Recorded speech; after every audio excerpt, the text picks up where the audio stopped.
இன்றைக்கு நம்ம தியானிக்கும்படியாக எடுத்திருக்கிற வேத பகுதி லூக்கா 12வது அதிகாரம் 22வது வசனத்திலிருந்து, லூக்கா 12வது அதிகாரம் 22வது வசனத்திலிருந்து 32வது வசனம் வரைக்கும்.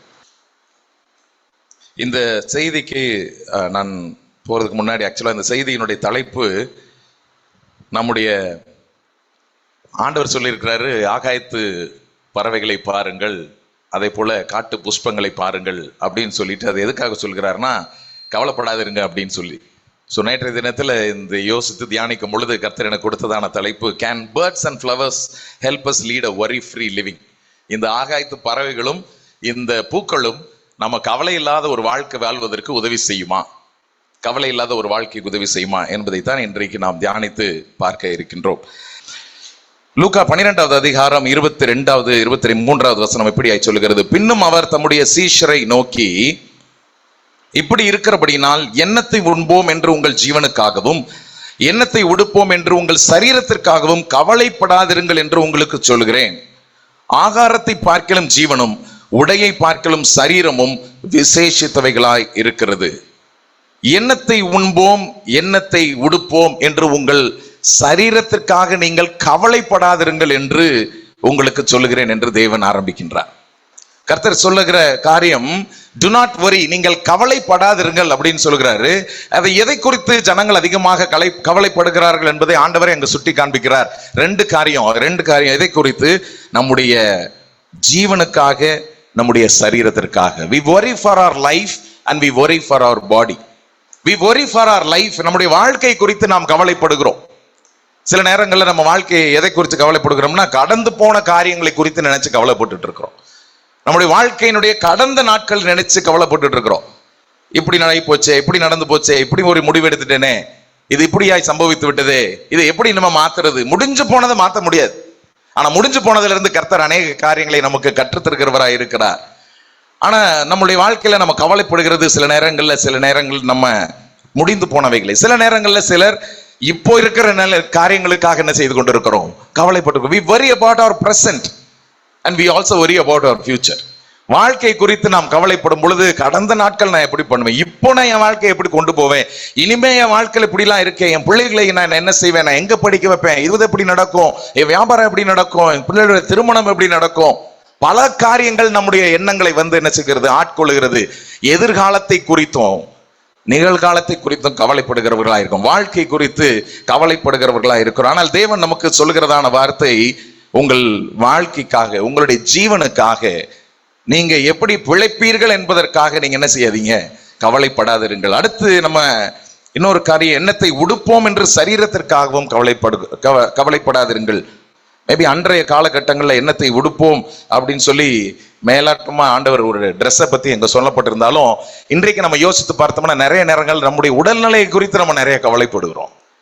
நம்ம உடல்நிலைகளை குறித்து நம்ம கவலைப்படுகிறோம். எனக்கு இப்படி ஒரு பிரச்சனை இருக்கு, டாக்டர் இப்படி சொல்லிட்டாங்க, எனக்கு மெடிசின்ஸ் வேலை செய்யல, அல்லது என்னால காலையில் எழும்பும் பொழுதே எனக்கு சிரமங்களா இருக்குது, என்னுடைய வேலைகளை தொடர்ச்சியா நான் முன்னாடி செய்தது மேல செய்ய முடியல. பல காரியங்கள் நம்முடைய சரீரங்களை குறித்து நினைத்து நம்ம என்ன செய்கிறோம், சில நேரங்களில் கவலைப்படுகிறோம். அந்த கவலை நம்ம இன்னும் பலவீனமாக மாற்றுகிறது. அதைத்தான் இன்றைக்கு நம்ம வேதத்திலிருந்து தேவன் சொன்ன காரியங்கள் இருந்தும் நாம் கற்றுக்கொள்ள போகிறோம். நாம் அதிகமாக நாம் கவலைப்படுவது நம்முடைய வாழ்க்கைக்காக, நம்முடைய சரீரத்திற்காக. ஆனால் ஆண்டவர் சொல்கிறார், ஆகாரத்தை பார்க்கிலும் உங்கள் ஜீவனும் உடையை பார்க்கிலும் உங்கள் சரீரமும் விசேஷித்தவைகளாய் இருக்கிறது. For life is more than food. உங்களுடைய வாழ்க்கை அதை காட்டிலும் மிகவும் விலையேறப்பட்டதா இருக்கிறது. அந்த body is more than clothes. ஆண்டவர் இது ரெண்டையும், நம்முடைய வாழ்க்கை குறித்தும் நம்முடைய சரீரத்தை குறித்தும் கர்த்தர் மிக மிக கவனம் உள்ளவராக இருக்கிறார், அக்கறை உள்ளவராக இருக்கிறார். ஹல்லேலூயா. கர்த்தர் மிகவும் அக்கறை உள்ளவராக இருக்கிறார். நான் நம்முடைய வாழ்க்கையை குறித்தும் நம்முடைய சரீரத்தை குறித்தும் நம்ம எவ்வளவு கன்சர்ன்டா இருக்கிறோமோ அதை காட்டிலும் 1000 மடங்கு கர்த்தர் நம் மீது கருணை உள்ளவராக, அக்கறை உள்ளவராக இருக்கிறார். ஹல்லேலூயா. கர்த்தர் அவ்வளவாக நல்ல தேவனாய் இருக்கிறார். இந்த கவலை என்னவெல்லாம் நம்மை செய்கிறது என்பதை விரைவாக பார்த்துவிட்டு, இந்த பறவைகளும் இந்த பூக்களும் நமக்கு எப்படி உதவி செய்கிறது, அதிலிருந்து நம்ம என்ன நம்முடைய வாழ்க்கைக்கு கற்றுக்கொள்ளலாம் என்பதை நாம் பார்க்கின்றோம். முதல் காரியம், இந்த கவலை நம்முடைய ஆவிக்குரிய வாழ்க்கையை என்ன செய்கிறது? இந்த கவலை மனசுக்குள்ள வந்த உடனே ஏதாவது ஒரு காரியத்தை நீங்க யோசிச்சு பாருங்களேன். என்னுடைய வாழ்வில் ஏதாவது ஒரு காரியம் நேற்று இல்லை, கடந்த நாட்கள்ல ஒரு உதாரணத்துக்கு வச்சுக்கலாம். நம்ம சப்போஸ் ஒரு வேலைக்காக நம்ம அப்ளை பண்ணியிருக்கிறோம். ஒரு வேலையிலிருந்து நம்ம வந்துட்டோம், நின்றுட்டோம், வெயிட் பண்ணிட்டு இருக்கிறோம் அடுத்த ஜாபுக்காக. ஒரு வேலைக்காக நம்ம அப்ளை பண்ணியிருக்கிறோம். கடந்த வேலையிலிருந்து நமக்கு வர வேண்டிய பெண்டிங் பேமெண்ட்ஸோ அல்லது சர்டிஃபிகேட்ஸோ இதெல்லாம் இன்னும் நம்மளுக்கு வரல. இனி வரப்போகிற வேலைக்கும் நம்ம அதெல்லாம் அப்ளை பண்ணணும். அதற்காக காத்துட்டு இருக்கோம். கொஞ்சம் டிலே ஆகிட்டே இருக்குது, நம்ம கேட்குறோம், டிலே ஆகிட்டே இருக்குது. இதை நினைச்சு நம்ம கவலைப்பட ஆரம்பிக்கும் பொழுது சில நேரங்களில் அந்த கவலை நம்மை சந்தேகத்திற்குள்ளாக கொண்டு செல்கிறது. கவலை சந்தேகத்திற்குள்ளாக கொண்டு செல்கிறது.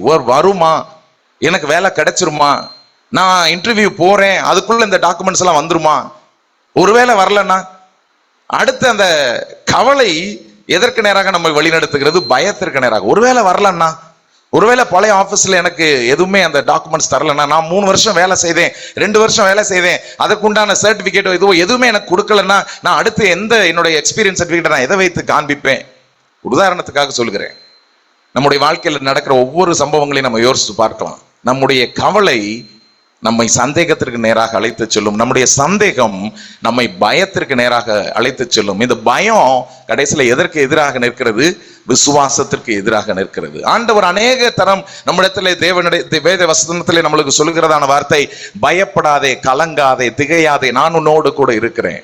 பயத்தை குறித்து அநேக தரம் தேவன் நம்மோடு கூட பேசுகிறார், வார்த்தைகள் மூலமாக பேசுகிறார். ஏன்னா இந்த பயம் நமக்குள்ளாக வந்து விட்டது என்று சொன்னா நம்ம அவசரப்படுகிறவங்களா மாறிடுவோம். பயம் நமக்குள்ள வந்துருச்சுன்னா இப்ப நான் என்ன செய்யலாம், நான் உடனடியா என்ன செஞ்சு இந்த ப்ராப்ளம் எப்படி நான் சால்வ் பண்ணிக்கலாம்?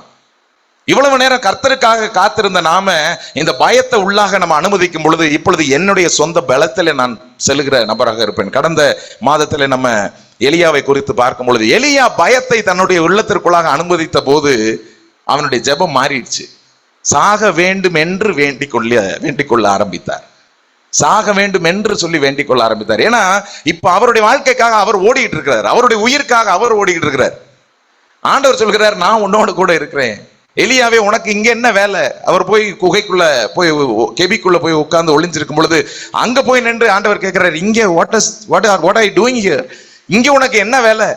நான் உன்னை எதற்காக அழைத்திருக்கிறேன்? அப்போ பயத்தை உள்ளாக அனுமதிக்கும் பொழுது சந்தேகம், ஆண்டவரை நம்பாத ஒரு விஷயம், ஆண்டவர் இடத்துல போய் ஜெபமே அவர் வைக்கிறார். ஆண்டவரே, என் ஜீவனை எடுத்துக்கொள்ளும், போதும் கர்த்தாவே, என் ஆத்துமாவை எடுத்துக்கொள்ளும் என்று சொல்லி எலியா வேண்டிக் கொள்கிறதை பார்க்கின்றோம். ஆக இந்த கவலை நம்மை பயத்திற்கும் சந்தேகத்திற்கும் கடைசியில நம்முடைய ஆவிக்குரிய வாழ்க்கைக்கும் ஒரு பெரிய சவாலாக மாறிவிடுகிறது. அதே பயம் நம்முடைய சரீர பிரகாரமான வாழ்க்கைக்கு என்ன செய்கிறது? சரீர பிரகாரமான வாழ்க்கைக்கு என்று நான் அதை எடுத்து ஆராய்ந்து பார்க்கும் பொழுது இந்த கவலை நம்முடைய it is connected to our nervous system.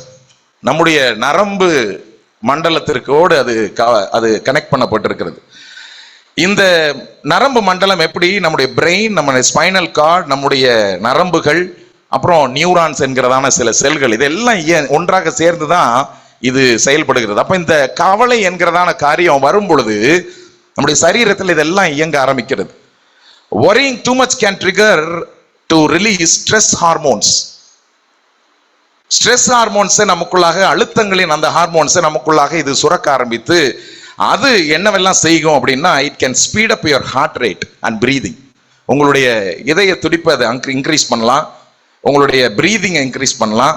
It can raise your blood sugar and it can send more blood to your arms and legs. உங்களுடைய கரங்களுக்கு, உங்களுடைய கால்களுக்கெல்லாம் அதிகமான ரத்தத்தை அனுப்பலாம்.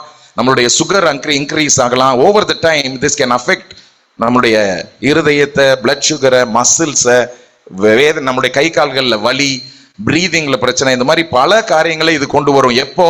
அதிகமாக கவலைப்பட்டு கொண்டே இருக்கும் பொழுது. அப்ப கவலைக்கு தேவன் எதிர்த்து நிற்கிறார். ஆகையால் தேவன் சொல்கிறார், கவலைப்படாதிருங்கள். இந்த உலகத்துல உங்க வாழ்க்கை குறித்தும் உங்கள் சரீரத்தை குறித்தும் நீங்க என்ன செய்யாதீங்க, கவலைப்படாதிருங்கள். ஏனென்றால் அவைகள் விசேஷித்தவைகளா இருக்கிறது. நம்ம அதை குறித்து கவலைப்படுகிறதை காட்டிலும் அல்லது அதன் மேல கன்சர்னா இருக்கிறதை காட்டிலும் தேவன் பல மடங்கு நம்ம இது கன்சர்ன் உள்ள தேவனாக இருக்கிறார். ஹல்லேலூயா, ஆமென். ஆகையால் முதல் காரியம் நம்ம பார்க்கிறோம். அதை சொல்லி முடித்த பிறகு ஆண்டவர் 24வது வசனத்துல சொல்கிறார், காகங்களை கவனித்து பாருங்கள். அவைகள் விதைக்கிறதும் இல்லை, அறுக்கிறதும் இல்லை, அவைகளுக்கு பண்டக சாலையும் இல்லை, களஞ்சியமும் இல்லை. இல்லாவிட்டாலும் அவைகளையும் தேவன் பிழைப்பூட்டுகிறார். பறவைகளை பார்க்கிலும் நீங்கள் எவ்வளவோ விசேஷித்தவர்களாய் இருக்கிறீர்கள். காகங்களை கவனித்து பாருங்கள்.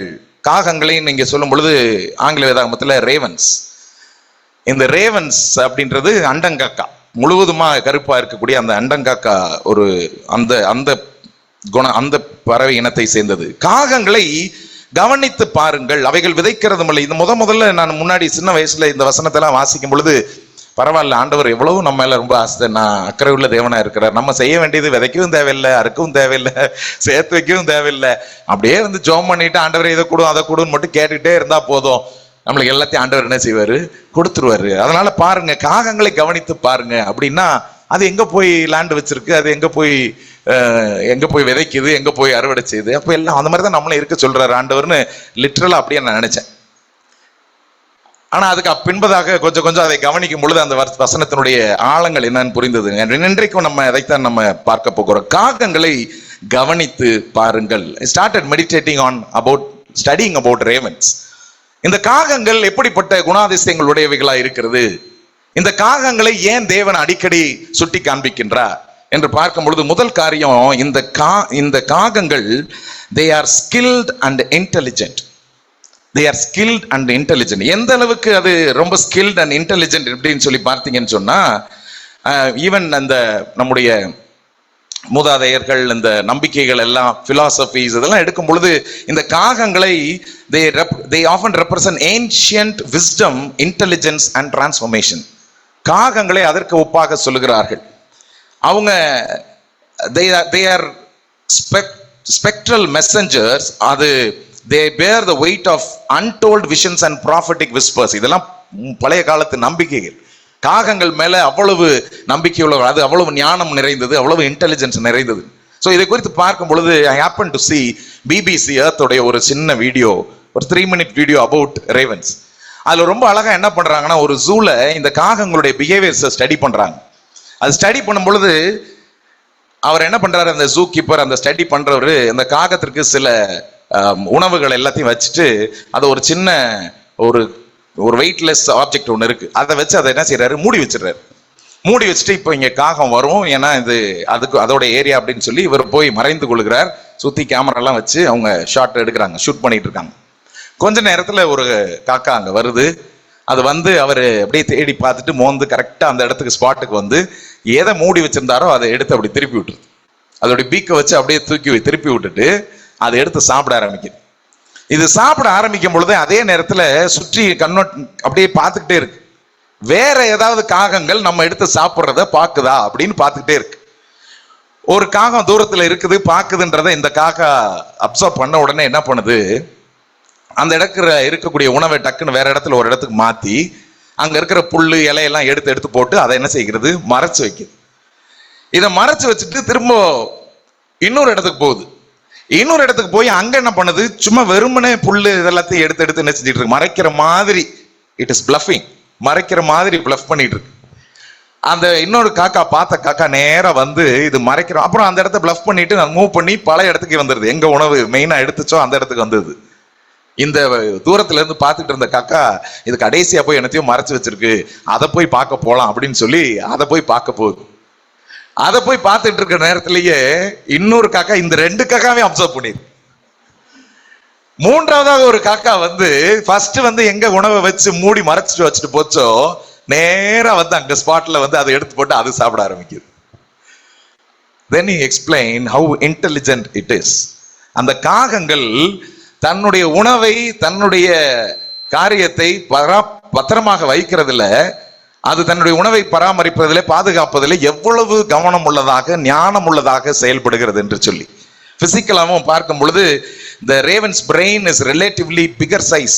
அதனுடைய அளவிற்கு அதுக்கு இருக்கக்கூடிய பிரெயினோட சைஸுமே மிகவும் கொஞ்சம் அதிகமாக இருக்கிறது என்று சொல்லி அதுல பார்க்கின்றோம்.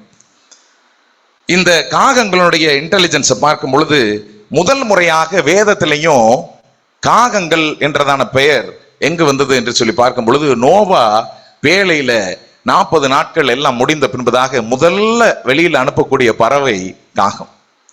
நான் நினைக்கிறேன் ஒருவேளை இந்த இன்டெலிஜென்ஸ் ஒருவேளை நோவாவுக்கும் தெரிந்திருக்கும். நோவா முதல்ல ஏன் காகத்தை அனுப்பணும்? அப்ப முதல்ல காகத்தை அவர் வெளியே அனுப்புகிறார். ஆதியாகமம் 8வது அதிகாரம் 6-7 வசனம் இப்படியா சொல்லுகிறது. 40 நாள் சென்ற பின்பு நோவா தான் பேழையில் செய்திருந்த ஜன்னலை திறந்து ஒரு காகத்தை வெளியே விட்டான். அது புறப்பட்டு பூமியின் மேல் இருந்த ஜலம் வற்றி போகும் வரைக்கும் போகிறதும் வருகிறதுமாய் இருந்தது. அது புறப்பட்டு பூமியின் மேல் இருந்த ஜலம் வற்றி போகும் வரைக்கும் போகிறதும் வருகிறதுமாய் இருந்தது. நம்ம எல்லாருக்கும் தெரியும், காகம் அதனுடைய உணவு பழக்க வழக்கம் என்ன அப்படின்னு கேட்டீங்கன்னா, உணவு பழக்க வழக்கம் இட் இஸ் அன் ஆம்னிவரஸ். ஆம்னிவரஸ்னா என்னது? அதிக மாமிசங்களை தின்னக்கூடியதானே. இப்போ ஒருவேளை இந்த தண்ணீர் வந்திருக்கும், தண்ணீர் வத்தி இருக்கும், அநேக ஜனங்கள் அங்கே மாண்டு போயிருப்பாங்க, அநேக மிருக ஜீவனங்கள் அங்கே மாண்டு போயிருக்கலாம். ஸோ இந்த காகங்கள் போய் அதை சாப்பிட்றதுக்கு அப்படியே போயிடுதா அல்லது வருதான்றதை ஒருவேளை டெஸ்ட் பண்றதுக்காக நோவா அந்த காகத்தை முதலாவதாக என்ன செய்திருக்கிறார்? வெளியிலே அனுப்பி இருக்கிறார் என்பதை நான் யூகித்துக் கொள்கிறேன். அதன் பின்பதாகத்தான் சில நாட்கள் சென்ற பின்பு அதுக்கப்புறம் அவர் புறாவை என்ன செய்கிறார்? வெளியில அனுப்புகிறார். அப்ப இந்த காகமும் என்ன செய்கிறது?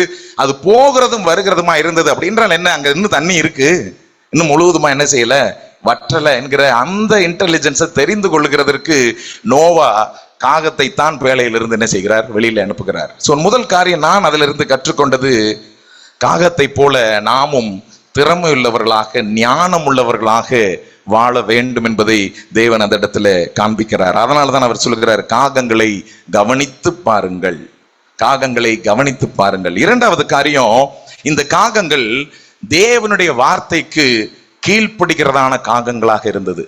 தேவனுடைய வார்த்தைக்கு கீழ்ப்படுகிறதான காகங்கள் எப்படி? 1 ராஜாக்களின் புஸ்தகம் 17வது அதிகாரம் 4-6. ஒருவேளை எடுத்தவர்கள் நீங்க வாசிக்கலாம். 1 ராஜாக்களின் புஸ்தகம் 17வது அதிகாரம் 4-6 வசனம் வரைக்கும். ஆண்டவர் சொல்லுகிறார் எலியாவை பார்த்து, நீ கேரித் ஆற்றங்கரைக்கு நீ அங்க போ, அங்கே உன்னை போஷிக்க காகங்களுக்கு நான் கட்டளையிடுவேன் என்று சொல்லுகிறார். இந்த காகங்கள் என்ன கொண்டு வந்தது எலியாவிற்கு? அது விடியற் காலத்தில் அப்பமும் இறைச்சியும், விடியற் காலத்தில் அப்பத்தையும் இறைச்சியும் கொண்டு வந்தது. சாயங்காலத்தில் அப்பமும் இறைச்சியும் கொண்டு வந்தது. 2 டைம் கொண்டு வருது. 2 டைமும் என்ன கொண்டு வருது? மீட் கொண்டு வருது. காகத்தினுடைய ஃபேவரட் ஃபுட்டு மீட். ஆனா அதுல டெம்டேஷன் அது என்ன செய்யல, ஆகல. ஆண்டவர் எனக்கு ஒரு காரியத்தை சொல்லி இருக்கிறார். நான் எடுத்துட்டு போறது உணவா இருக்கலாம், கண்டிப்பா பீக்ல தான் தூக்கிட்டு போயிருக்கணும். காலில் தூக்கிட்டு போயிருக்க முடியுமான்னு எனக்கு தெரியல. கண்டிப்பா தன்னுடைய பீக்ல தான் எடுத்துட்டு போறது ஒரு உணவா இருக்கலாம். ஆனா இந்த உணவு தேவன் எனக்கு ஒரு கட்டளை கொடுத்திருக்கிறார். ஆண்டவர் எலியாவின் இடத்துல சொல்கிறார், நீ அங்கே உன்னை போஷிக்க காகங்களுக்கு நான் கட்டளை இடுவேன். அப்ப கர்த்தர் ஒரு கட்டளையை கொடுத்தார் என்று சொன்னால், இந்த காகங்கள் தேவனுடைய வார்த்தைக்கு, அவருடைய சொல்லுக்கு கீழ்ப்படுகிறதான காகங்களா இருந்தது என்று சொல்லி பார்க்கின்றோம். மூன்றாவது, இந்த காகங்கள் it brings life from the death situations. அதே எலியா உடைய வாழ்க்கையில 1 ராஜாக்கள் 18வது அதிகாரம் 37-39 வசனம் வரைக்கும் வாசிக்கும் பொழுது எலியா எப்படிப்பட்டதான ஒரு ஜெபத்தை பண்ணுகிறார். என்ன இந்த சிச்சுவேஷன் அப்படின்னு பார்த்தா, இஸ்ரவேல் ஜனங்கள் பாகாலின் தெய்வங்களை, விக்கிரகங்களை ஆராதித்து அவர்கள் அப்படியே தேவனோடு கூட இருந்த அந்த ஆவிக்குரிய ஜீவத்துல கிட்டத்தட்ட மரித்து விட்டார்கள். எல்லாம் பாகாலினுடைய தீர்க்கதரிசிகள் பின்பதாகவும் விக்கிரகங்களுக்கு பின்பதாகவும் செல்ல போயிட்டாங்க. தேவனுடைய தீர்க்கதரிசிகள் எல்லாரும் அழிக்கப்பட்டார்கள். மிச்சம் மீதி இருந்தது ஒரே ஒரு ஆள், அது எலியா தீர்க்கதரிசி மாத்திரம். அப்ப அங்க ஒரு நம்ம கடந்த மாதத்துல பார்த்த சம்பவங்கள் தான். ஒரு சைடு எலியா, இன்னொரு சைடு 450க்கும் மேற்பட்டதான தீர்க்கதரிசிகள். அந்த சிச்சுவேஷன்ல எலியா எப்படிப்பட்டதான ஒரு ஜெபத்தை ஏறெடுக்கிறார். இஸ்ரவேல் ஜனங்கள் மரிக்கிறதான ஆவிக்குரிய நிலையில, தேவனோடு கூட இருந்த உறவில மரித்து போனதான இருந்த நிலையில எலியாவை தேவன் பயன்படுத்தி அந்த ஜனங்களை மீண்டும் ஜீவனோடு கூட கொண்டு வருகிறார். அவர்கள் என்ன சொல்லுகிறார்கள்? என்ன ஜபித்தார்? கர்த்தாவே, நீர் தேவனாகிய கர்த்தர் என்றும், 1 ராஜாக்கள் 18:37 வாசிக்கிறேன். நீரே தேவன் என்றும் தேவரீர் தங்கள் இருதயத்தை மறுபடியும் திருப்பினீர் என்று இந்த ஜனங்கள் அறியும்படிக்கு என்னை கேட்டருளும் என்றான். அப்பொழுது கர்த்தரிடத்தில் இருந்து அக்கினி இறங்கி அந்த சர்வாங்க தகன பலியையும் விறகுகளையும் கற்களையும் மண்ணையும் பட்சித்து வாய்க்காலில் இருந்த தண்ணீரையும் அது நக்கி போட்டது. ஜனங்கள் எல்லாரும் இதை கண்டபோது முகங்குப்புற விழுந்து கர்த்தரே தெய்வம் என்று சொல்லி சொன்னார்கள். ஆல்மோஸ்ட் தேவனை விட்டு விலகி பாகாலுக்கு பின்பதாக போன சூழல்ல இருக்கும் பொழுது எலியாவை தேவன் பயன்படுத்தி மீண்டுமாக அவர்களை கர்த்தரோடு கூட இருக்கிற உறவிற்குள்ளாக கொண்டு வர தேவன் பயன்படுத்தினார். இஸ்ரவேல் ஜனங்கள் எல்லாரும் கர்த்தரே தெய்வம், கர்த்தரே தெய்வம் என்று சொன்னதை நாம் பார்க்கின்றோம். அப்படியாக இந்த காகமும் கூட சாகும் தருவாயில் இருக்கிறதான எலியாவை மீண்டும் உயிரோடு கூட கொண்டு வருகிறதற்கு தேவன் அதை போஷிப்பதற்கு தேவன் கட்டளையிட்டார் என்று சொல்லி பார்க்கின்றோம். நான்காவதாக இந்த காகங்களுடைய குணாதிசயம் என்ன? இந்த காகம் the ravens can remember faces. நம்முடைய முகங்களை அது நன்கு படம் எடுத்து தனக்குள்ளாக வைத்துக் கொள்ளுமா இந்த காகங்கள். அப்ப இந்த காகங்கள் யாரு என்னன்றதை நன்கு அறிந்து வைத்திருக்குமா? they have what is called episodic memory, much like humans. மனிதர்கள் போலவே அதுக்கு ஒரு மெமரி இருக்கிறது. அதை வைத்து அது என்ன ஆகையால் என்ன சொல்றாங்க, நீங்க காகங்களை ஏமாற்றாதீர்கள். காகங்களை நீங்கள் ஏமாற்றினால் அது உங்களுடைய முகத்தை பார்த்து அது என்ன செய்து வைத்துக் கொள்ளுமா, தெரிந்து வைத்துக் கொள்ளுமா. and then they say அது கிட்டத்தட்ட 1 மாசம் வரைக்கும் அந்த கிரட்ஜை தன்னுடைய மனசுக்குள்ள வச்சிருக்குமா இந்த காகங்கள். ஆகையால உண்மையுள்ளவர்களாக இருங்கள். சோ இதை பார்க்கும் பொழுது இதுக்கு என்ன ஒத்த வசனத்தை நாம் பார்க்கும் பொழுது சங்கீதம் 147 9வது வசனத்துல சொல்லுகிறார், அவர் மிருக ஜீவன்களுக்கும் கூப்பிடுகிற காக்கை குஞ்சுகளுக்கும் ஆகாரம் கொடுக்கிறார். கூப்பிடுகிற காக்கை குஞ்சுகளுக்கும் ஆகாரம் கொடுக்கிறார்.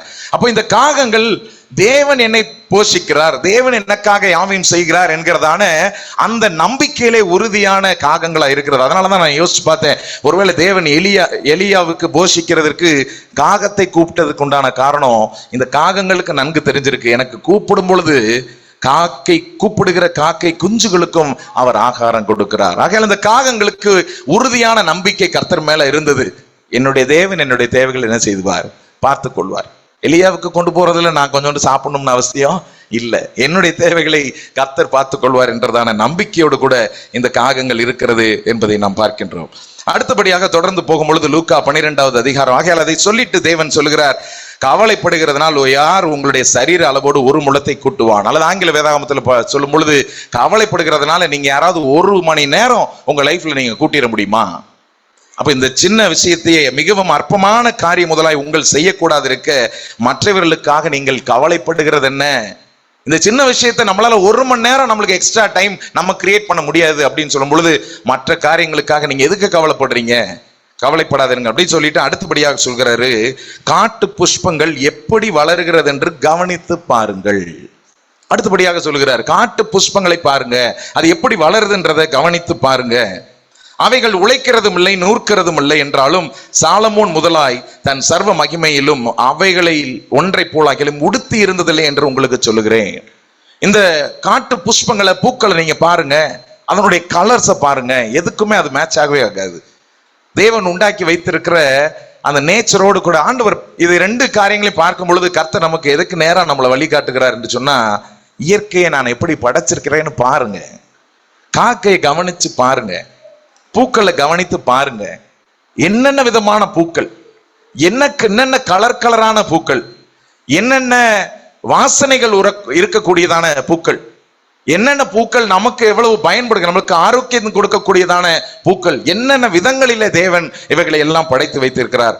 அப்போ அவைகளை கவனித்து பாருங்கள் என்று சொல்கிறதான அந்த வார்த்தையை நம்ம கவனிக்கணும். கவனித்து பாருங்கள். கிரேக்க மொழிபெயர்ப்புல இந்த வார்த்தைக்கு எப்படி சொல்றாங்க அப்படின்னா, examine carefully, observe very well, learn தரோலி. இதை குறித்து நீங்க முற்றிலுமா அறிந்து கொள்ளுங்க, நல்லா ஆராய்ந்து பாருங்க அப்படின்னு சொல்லி. நேரம் இல்லாததுனால வேகமாக செல்கிறேன். இந்த காட்டு புஷ்பங்கள் 3 குணாதிசயங்களை உடையதா இருக்கிறது. ஒன்று, இந்த காட்டு புஷ்பங்களுக்கென்று சொல்லி ஒரு யூனிக்னஸ் இருக்கு, அதுக்கென்று ஒரு தனித்தன்மை இருக்கிறது, அதுக்கு இருக்கிறதான பியூட்டி. இப்ப இது எதுவும் ஒரு கண்ட்ரோல்டு என்விரான்மெண்ட்ல இந்த பூக்கள் வளர்க்கப்படுவதல்ல. இப்ப இன்றைக்கு நம்ம இந்த ஊட்டி ரோஸ், அந்த ரோஸ் இதெல்லாம் பாத்தீங்கன்னா கமர்ஷியலா இருக்கக்கூடிய பூக்கள் எல்லாமே ஒரு கண்ட்ரோல்டு என்விரான்மெண்ட்ல வளர்க்கப்படுகிறது, அதற்கு ஏற்ற தட்பவெப்பம் எல்லாம் கொடுத்து. காட்டு புஷ்பங்கள் கண்ட்ரோல்டு என்விரான்மெண்ட்ல இல்ல, இட் இஸ் வெரி ஓப்பன். எல்லா சூழல்களையும் அது என்ன செய்யும், ஃபேஸ் பண்ணும். எல்லா தட்பவெப்ப சூழல்களையும் அது தாங்கக்கூடியது. அதற்கு நடுவுல அவைகள் பூத்து குலுங்குகிற அந்த காரியங்களா இருக்கிறது. ஸோ அந்த ஒவ்வொன்றும் they are not cultivated in temperature and controlled greenhouse. அது ஒவ்வொன்றும் தனித்துவம் வாய்ந்த அந்த பூக்களாக இருக்கிறது. as Christians நாமும் கூட தனித்துவம் உள்ளவர்களாக வாழ வேண்டும். ஒவ்வொருவரையும் கர்த்தர் ஒரு நோக்கத்திற்காக படைத்திருக்கிறார். ஒவ்வொருவருக்கும் கர்த்தர் தாளந்துகளை கொடுத்திருக்கிறார். நான் இந்த பிள்ளைங்களுக்கு ஐ எம் பியூட்டிஃபுல்னு ஒரு ஆக்டிவிட்டி பண்ணுவோம். அதில் நான் சொல்லும் பொழுது சொல்லுவேன், நம்மளுக்கு எல்லாருக்கும் ஆதார் கார்டு இருக்கு இல்லையா? அந்த ஆதார் கார்டில் நம்முடைய கைரேகையும் கருவூலையும் எடுக்கும் பொழுது நம்மளை போல ஒருத்தர் இந்த நாட்டில் யாருமே இல்லை அப்படின்னு. ஆனால் நம்மளை போல ஒருத்தர் இந்த நாட்டில் மட்டும் இல்லை, இந்த உலகத்துல யாருமே கிடையாது. 650 கோடி ஜனங்கள் இருக்கிறாங்க. ஆனால் உங்களை போல அல்லது என்னை போல யாரும் ஒருத்தர் இன்னொரு நபர் யாருமே கிடையாது. இந்த 650 பேர் உயிரோட இருக்கிறவங்க. ஆனா இந்த செகண்ட் வரைக்கும் மேபி இறந்து போன ஜனங்களுடைய வாழ்க்கை, இத்தனை ஆண்டு காலங்கள், ஆயிரக்கணக்கான ஆண்டு காலங்கள் இறந்து போன ஜனங்களுடைய கைரேகையும் கருவிலையும் எடுத்தாலும் கூட நம்முடைய கைரேகையும் கருவிலையும் அவர்களோடு ஒத்து போகாது. இந்த செகண்ட்ல இருந்து பிறக்கக்கூடிய குழந்தைகள் இனி எத்தனை ஆயிரக்கணக்கான கோடிக்கணக்கான ஜனங்கள் வந்தாலும் உங்க கைரேகை உங்களுடைய கருவழி யாருக்கும் என்ன செய்யாது, பொருந்தாது. அப்போ நீங்க யாரு? நம்ம தனித்துவமானவர்கள். கர்த்தர் நம்மை விசேஷித்த விதமாய் படைத்திருக்கிறார். நம்ம யாருக்கும் நமக்கு நிகர் நம்ம மாத்திரமே தான். ஆகையால் தேவன் நம்முடைய வாழ்க்கையில என்ன செய்ய வேண்டும் என்று நினைத்திருக்கிறாரோ, என்ன செய்ய வேண்டும் என்று சித்தம் வைத்திருக்கிறாரோ அது நிச்சயமாக நடக்கும். ஆகையால் நாம் தனித்துவமானவர்கள். இந்த காட்டு புஷ்பங்களை போல be wild flowers, not wall flowers. இந்த காட்டு புஷ்பங்களை போல இருங்க. நீங்க இந்த செவர்ல வைக்க அலங்கரிக்கப்படுகிற பூக்களை போல நீங்கள் இல்லாம இருங்க அப்படின்னு சொல்லி இன்னொரு குணாதிசயத்தை நாம பார்க்கின்றோம்.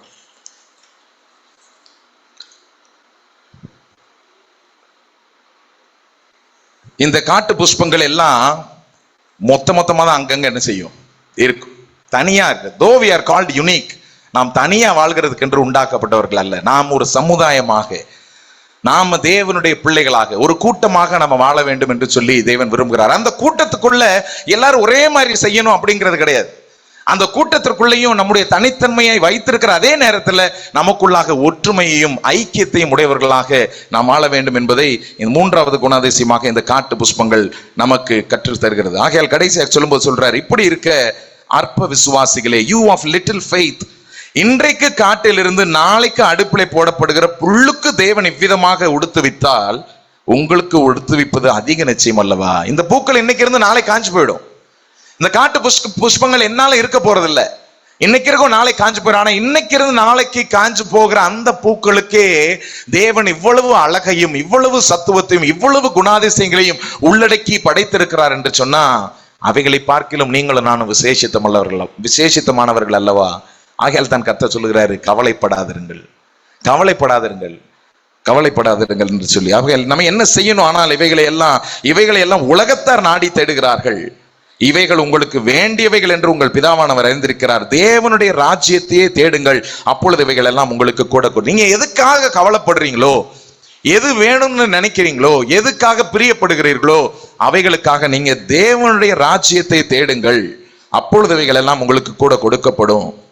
இயேசுவோடு கூட இருந்த சீஷர்கள் கேட்கிறாங்க, ஆண்டவரே, நாங்க உண்மை நம்பி எல்லாத்தையும் நாங்க விட்டுட்டு வந்தோமே, எங்க வியாபாரத்தை விட்டோம், எங்களுடைய படகை விட்டுட்டோம், எங்களுடைய மீன் பிடிக்கிற தொழிலை விட்டோம், எங்க குடும்பத்தெல்லாம் விட்டோம், என்ன ஆண்டவரே நாங்க செய்யறது? நாங்க வந்துட்டோமே உங்களை நம்பி, கர்த்தரே தெய்வம் என்று சொல்லி வந்திருக்கிறோமே, என்ன செய்கிறது என்று சொல்லும்போது கர்த்தர் சொல்லுகிறார், என் நாமத்து நிமித்தம், ஏன் நேம் வச்சு என்னை ஏற்றுக்கொண்டதுனால நீங்க யாராவது உங்களுடைய சகோதரரையாவது சகோதரிகளையாவது தகப்பனையாவது தாயையாவது நிலங்களையாவது பிள்ளைகளையாவது விட்டவன் எவனோ அவன் 100 அத்தனையாய் அடைந்து நித்திய ஜீவனையும் சுதந்திரித்துக் கொள்வான். What you lose because of my name, you will get it 100 folds. இந்த உலகத்துல இம்மைக்கும் சரி மறுமைக்கும் சரி தேவன் நமக்கு போதுமான தேவனாக இருக்கிறார். நீங்க முதலாவது தேவனுடைய ராஜ்யத்தை தேடுங்கள், அப்பொழுதுவைகள் உங்களுக்கு கூட கொடுக்கப்படும் என்று சொல்லும் பொழுது அந்த வார்த்தை முதலாவதாக இட்ஸ் a promise, அது ஒரு வாக்குத்தத்தமாக இருக்கிறது. நீங்க தேவனுடைய ராஜ்யத்தை தேடினால் நிச்சயமா இவைகள் எல்லாம் உங்களுக்கு என்ன செய்யப்படும், கொடுக்கப்படும். அது ஒரு கட்டளையாக, ஒரு வாக்குத்தத்தமாக இருக்கிறது. அது ஒரு நம்முடைய கவலையை மாற்றக்கூடியதான வல்லமை நிறைந்த ஒரு காரியமா இருக்கு. தேவனுடைய ராஜ்யத்தை நாம் தேடும் பொழுது, இப்ப நேற்றும் கூட நான் சொன்னேன் இல்லையா, இந்த மெசேஜை ப்ரிப்பேர் பண்றதுக்கு எனக்கு சத்துவம் இல்லாம சோர்ந்து போயிருந்த நேரங்கள்ல கர்த்தருடைய சமூகத்தை தேடும் பொழுது கர்த்தர் புது பலனை கொடுக்கிறார். ஹல்லேலூயா. கர்த்தருக்கு காத்திருக்கிறவர்களோ புது பலன் அடைந்து கழுகுகளை போல செட்டைகளை அடித்து அவர்கள் உயர எழும்புவார்கள். அவர்கள் ஓடினாலும் களைப்படையார்கள், நடந்தாலும் சோர்வடையார்கள் என்று சொல்லி பார்க்கின்றோம். ஆகையால் பயப்படாதே, 32வது வசனத்தை கடைசியாக சொல்கிறார், பயப்படாதே சிறு மந்தையே, உங்களுக்கு ராஜ்யத்தை கொடுக்க உங்கள் பிதா பிரியமாய் இருக்கிறார். பயப்படாதே சிறு மந்தையே. இந்த என்டையர் 22வது வசனத்திலிருந்து 32வது வசனத்து வரைக்கும் பார்க்கும் பொழுது தேவன் இங்கு சுட்டி காண்பிக்கிறதான காரியம் பயத்திற்கும் விசுவாசத்திற்கும் இடையிலே நடக்கக்கூடியதான காரியம். எப்படி கவலை நமக்கு பயத்தை உண்டாக்குகிறது, ஆனால் தேவன் நம்முடைய ராஜ்யத்தை நோக்கி பார்க்க நமக்கு சொல்லுகிறார். இவைகளுக்காக கவலைப்படாதிருங்கள். இந்த உலகத்துல இயற்கையாக உண்டாக்கி வைத்திருக்கிற அவைகளை நீங்கள் ஆகாயத்து பட்சிகளை கவனித்து பாருங்கள், காகங்களை கவனித்து பாருங்கள், அவைகளை காட்டிலும் நீங்கள் விசேஷித்தமானவர்கள் என்று சொல்லி இயேசு கிறிஸ்து சொல்கிறார். தேவனிடத்தில் சேருங்கள். யாக்கோபு 4:8 சொல்லுகிறது, தேவனிடத்தில் சேருங்கள், அப்பொழுது அவர் உங்களிடத்தில் சேருவார். கண்களை மூடி நாம் ஜெபிக்கலாம்.